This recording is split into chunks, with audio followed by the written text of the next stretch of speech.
معلم احمد، نعم. انا قال لي عندك 20 جنيه كده كنت جايب لك بيها هذه شيبسي وحاجات كده. امتى؟ مش فاكر انا. الاسبوع اللي فات يوم كنت رايح انت رايح لخطيبتك.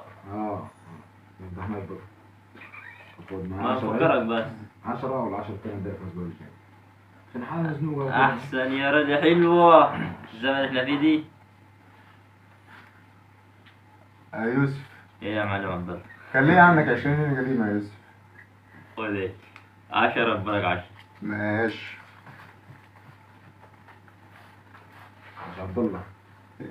اللي عندك انا 20 قديمه كده فاكرها ولا نسيها؟ فاكر.